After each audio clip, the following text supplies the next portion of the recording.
Hello students welcome back to OD classes. आज हम देखा तुम MIL Odia most important question answer गुड़िक पूर्व आम पद्यर इम्पोर्टाट क्वेश्चन दे सारी क्वेश्चन तार वीडियो आम डिस्क्रिप्शन बॉक्स रे अच्छी कि तुम आम चैनल को विजिट कर से वीडियो देखिपर बुझेगा। तो ये वीडियो आम गद्यर इम्पोर्टाट क्वेश्चन गुड़िक आलोचना करवा से चैनल को समस्ते सब्सक्राइब करके पाखर आसवा बेल आइकन रे क्लिक करी ऑल बटन रे सेट कर रखा बुझेगा। कहीं तुमको एमती एमती इम्पोर्टाट क्वेश्चन गुड़िक देखा पाइपर तुम एग्जाम बहुत हेल्पफुल बुझेगा। जब वीडियो को जो लाइक करनी तो लाइक करना समस्ते आउ वीडियो को तुम सांगसाथी वीडियो शेयर करनब कहीं से भी जापर इम्पोर्टाट क्वेश्चन कौन रही। तो डिस्क्रिप्शन रे पद्यर इम्पोर्टाट क्वेश्चन वीडियो लिंक अच्छी से देखिपारे बुझेगा। तो गद्य देखा ता पूर्व तुम एग्जाम पैटर्न कौन अच्छे देखनी तुम 50 मार्क्स तुम ऑब्जेक्टिव क्वेश्चन पेपर आउ जो 50 रहा तुम सब्जेक्टिव आसो से 50 सब्जेक्टिव भितर तुम गद्य 2टी 5 मार्किया लंग क्वेश्चन आसो आउ पद्यर तुम 2टी लंग क्वेश्चन आसो तुम जेकोसी गोटे कर 5 मार्कियार बुझेगा। 5 5 10 है आउ रहा तुम सरलार्थ आसो तुम गद्य विभाग 2टा आसो तुम जेकोसी गोटे कर तुम 5 मार्क और रहा तुम 5 मार्क तुम पद्य विभाग सरलार्थ आसो 5 मार्क बुझेगा। आउ रहा तुम 30 मार्क तुम 30 मार्क आसो तुम 10 मार्क रहा तुम 20 मार्क तुम 20 मार्क आसो तुम लेटर आसो तुम 5 मार्क रहा तुम एप्लिकेशन आसो तुम 5 मार्क आउ तुम अनसीन पेज आसो तुम 10 मार्क बुझेगा। तो ये तुम एग्जाम पैटर्न अच्छी। तो गद्य विभाग तुम मोट 6टी पार्ट रही से भर आम देखा कांत कवि लक्ष्मीकांत महापात्र जीवनी और साहित्यकृति से देखा।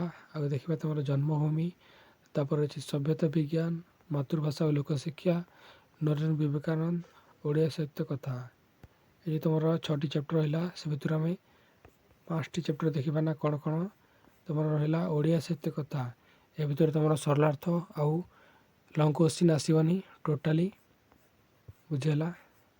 तो ये रहा तुम लंग क्वेश्चन आसो बुझेगा। तो देखा प्रथम कांत कवि लक्ष्मीकांत महापात्र जीवनी और साहित्यकृति चैप्टर लंग क्वेश्चन प्रथम रही तुम सरलार्थ तुम 23 नंबर इम्पोर्टाट एभली समय साहित्य संगीत संकीर्तन चर्चा इष्टपूजा गुरुवाणी पालन थिला सांत्वनार औषधि ये क्वेश्चन वेरी वेरी इम्पोर्टाट देखी नब। तब देखा नेक्स्ट तब तुम दीर्घ उत्तर मूलक तुम 29 number very very important Kant कवि जीवनी परिचय दिव जीवनी परिचय देव। तापर तुम 29 नंबर अच्छी कांत कवि साहित्यकृतिगणर विवरणी प्रदान कर। तो तुम जदि 28 नंबर को भलसे पढ़ी ताले ये 2टी तुम पढ़ा आवश्यक नहीं।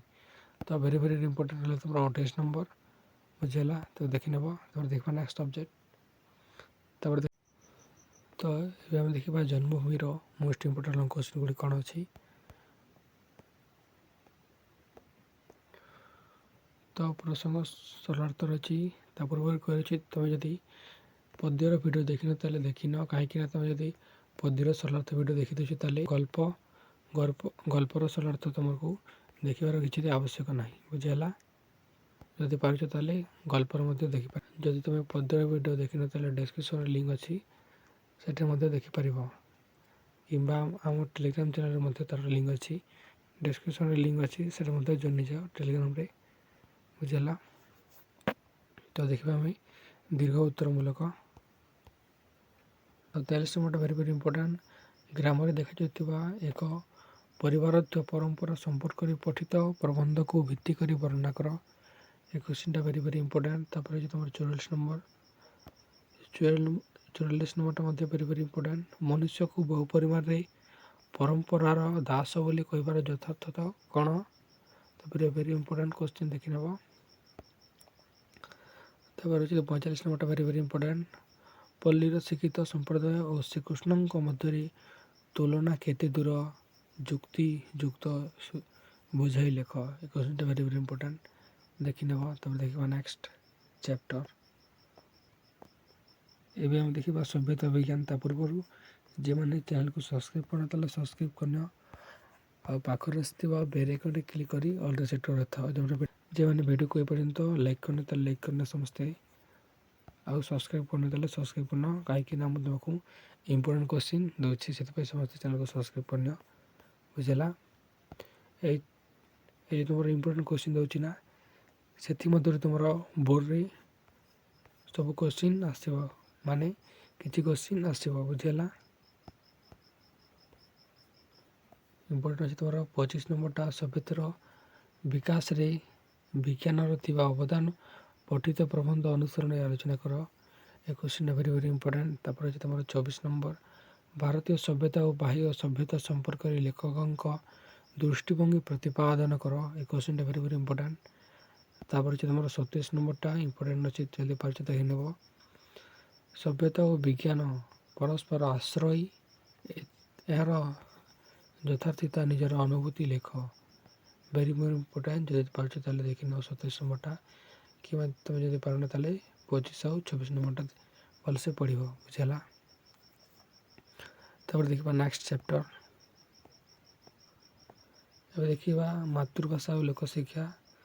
ଯଦି ଚ୍ୟାନେଲକୁ ସବସ୍କ୍ରାଇବ୍ କରିନ ଏପର୍ଯ୍ୟନ୍ତ ତାହେଲେ ସବସ୍କ୍ରାଇବ୍ କରିନିଅ।